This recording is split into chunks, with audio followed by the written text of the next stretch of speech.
No capítulo 36 de Ezequiel, Edom é novamente retratada como representando todas as nações que buscam prejudicar Israel.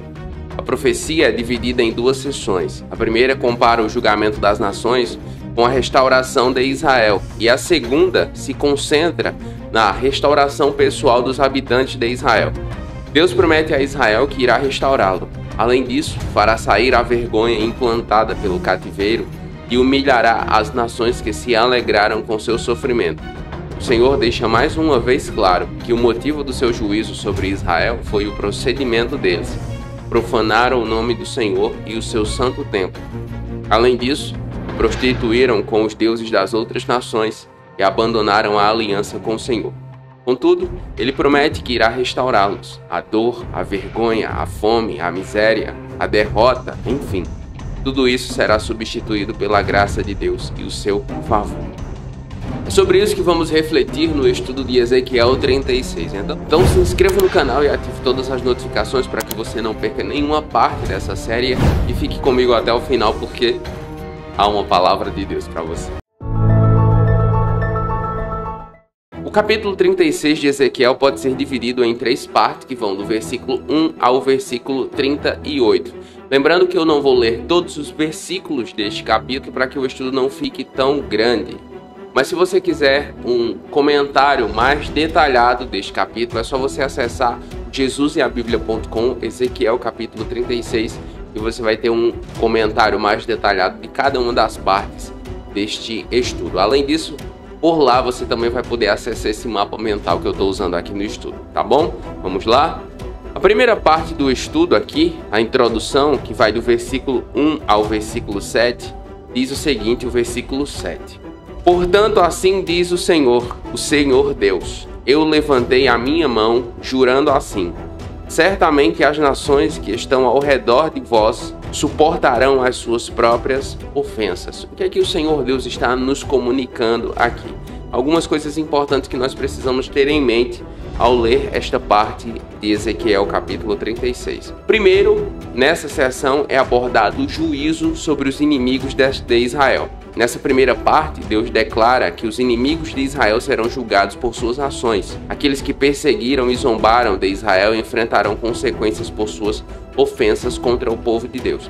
Uma outra coisa é a promessa de bênção sobre os montes de Israel. Enquanto os inimigos de Israel são julgados, Deus promete abençoar e fazer prosperar os montes de Israel. Isso mostra o cuidado e a provisão do Senhor Deus para com o seu povo, contrastando o destino dos seus adversários. E por fim, nessa seção também vemos a justiça e fidelidade de Deus. Ao levantar sua mão em juramento, o Senhor demonstra sua soberania e fidelidade às suas promessas. Ele não permite que as ofensas contra Israel fiquem impunes, mostrando que sua justiça prevalecerá sobre as nações. Então Ezequiel, ele começa advertindo Judá sobre os seus pecados, lembrando que Judá aqui em Israel é falado, tratado como Israel, mas o povo que está sendo julgado aqui em Ezequiel não é Israel, reino do norte, mas é, digamos assim, Israel, reino do sul, Judá. Mas no livro Israel é tratado, o reino do sul é tratado como Israel. É essa porção que está sendo julgada pelo Senhor. E ao decorrer do livro nós vemos que Deus julga Judá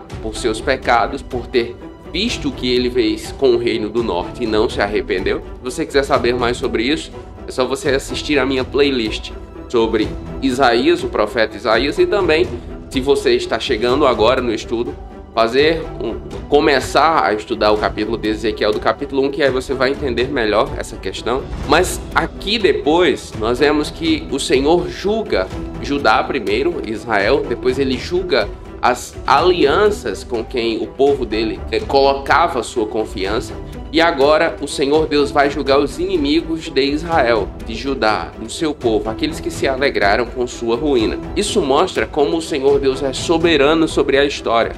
Muitas vezes eu vejo muitos cristãos se achando abandonados, achando que ninguém os ama, que ninguém se importa. Por muito tempo eu fui um cristão que pensava que ninguém se importava comigo ou queria me ajudar. Por muitos anos eu tinha essa impressão. Mas esse texto de Ezequiel E o cuidado de Deus com o seu povo em Ezequiel mostra para mim e para você que o Senhor está cuidando de nós. O Salmo 23 é real. O bom pastor está cuidando do seu povo.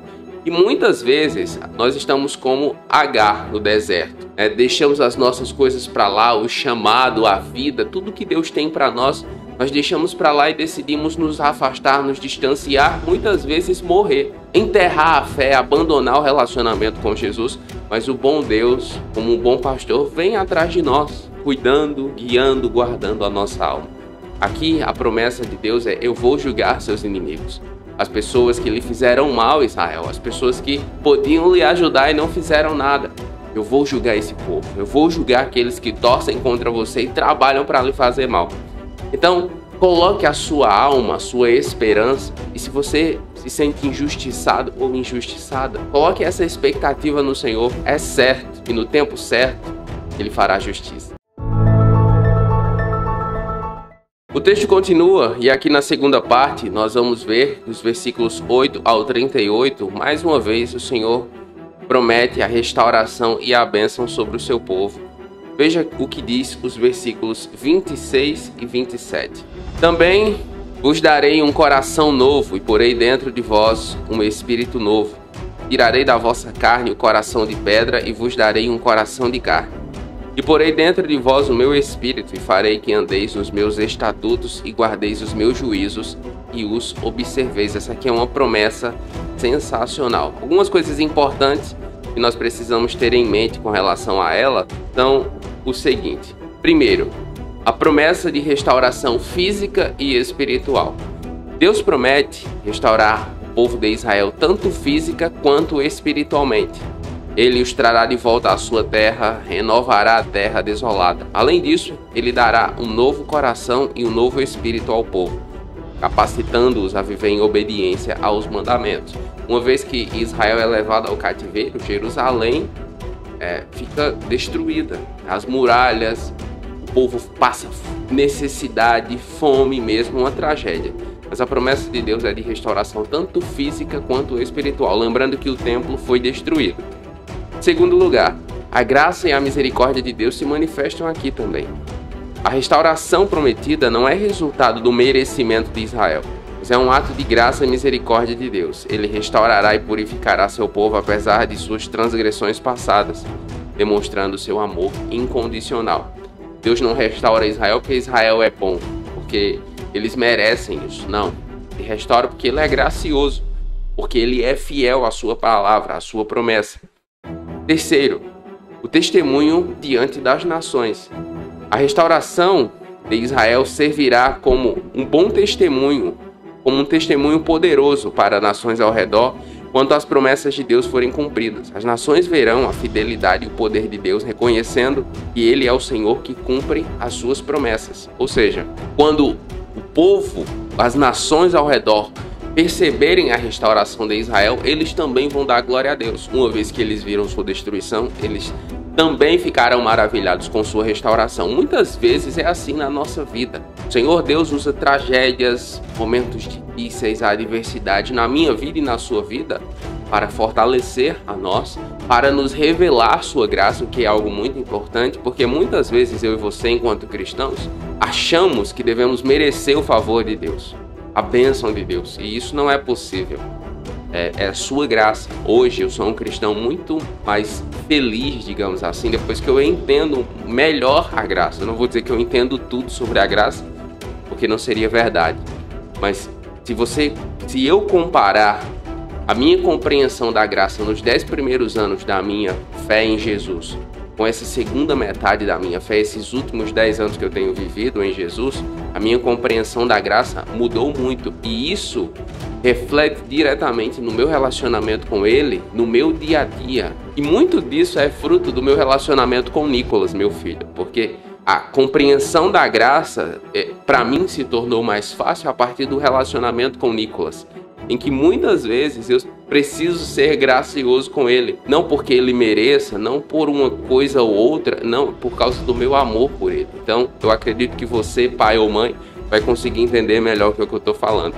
Então, quando Deus ele promete essa restauração a Israel, isso também se dá pelo seu amor pelo seu filho, porque Israel é filho, Israel é vocacionado, chamado. Quando o Senhor Deus opera essas restaurações em nossas vidas, as pessoas que estão ao nosso redor, a comunidade, a sociedade como um todo, também vê a mão de Deus. Esses dias uma amiga nossa foi promovida para uma vaga que outras pessoas tinham um currículo melhor, digamos assim, até geograficamente estavam melhor posicionadas que ela. Ela estava concorrendo com mais outras duas meninas e ela ficou na vaga. E detalhe, ela nem queria tanto assim, mas na soberania de Deus, ela orou ao Senhor, colocou a vaga nas mãos do Senhor e disse: se for a tua vontade, que seja, mas saiba que a decisão que o Senhor tomar, eu vou ficar em paz. E aí ela foi a selecionada para a vaga. E uma das concorrentes dela depois mandou mensagem para ela dizendo que queria muito a vaga e isso mudaria a vida dela, mas ela entende que era a vontade de Deus que a outra menina, a minha amiga, ficasse com a vaga. Então, quando nós dependemos de Jesus, quando nós confiamos na sua bênção, os caminhos que a nossa vida vão tomando ficam mais fáceis de ser compreendidos por nós, porque nós entendemos a atuação do Senhor no nosso dia a dia. Quando descansamos na fidelidade de Deus, as coisas se tornam mais fáceis. A conclusão do capítulo, no versículo 38, diz o seguinte: e como grandes rebanhos destinados às ofertas das festas fixas de Jerusalém, desse modo as cidades em ruínas ficarão cheias de rebanhos de gente. Então eles saberão que eu sou o Senhor. O que o Senhor quer nos dizer nesse ponto? Algumas coisas importantes que nós precisamos saber aqui. A primeira delas é a busca pelo Senhor. Deus afirma que a casa de Israel continuará a buscá-lo. Isso revela a importância do relacionamento pessoal com Deus e a busca constante por sua presença e orientação. Deus deseja ser buscado e encontrado pelo seu povo. Em segundo lugar, a multiplicação do povo de Israel. Deus promete multiplicar o povo de Israel como um rebanho. Essa promessa aponta para o cumprimento das promessas feitas a Abraão de uma descendência numerosa. Demonstra o cuidado e o plano de Deus para o crescimento do seu povo. Por fim, o cumprimento da promessa de Deus. A promessa de multiplicação do povo de Israel destaca a fidelidade de Deus em cumprir suas promessas. Ele não apenas restaurará o povo, mas também garantirá seu crescimento e preservação ao longo do tempo. Isso revela a confiança que o povo pode ter nas promessas do Senhor Deus. O próprio Deus ajuntará o seu povo como um rebanho. Deus é soberano. Muitas vezes eu fico vendo os cristãos brasileiros tão preocupados com questões externas, com questões governamentais, enfim, com uma série de coisas, mas eles não consideram a soberania de Deus. Deus é soberano. O Senhor Jesus afirmou que as portas do inferno não prevalecerão contra a sua igreja. O Senhor Jesus é o cabeça da igreja. E muitas vezes eu vejo muitos líderes e muitos cristãos tão aflitos, querendo lutar guerras espirituais com armas carnais, com atitudes carnais. Não precisamos. Nós só precisamos confiar nele, seguir seus passos, seguir sua instrução, guardar sua palavra, manter o bom testemunho, pregar o evangelho, cuidar bem de nós mesmos.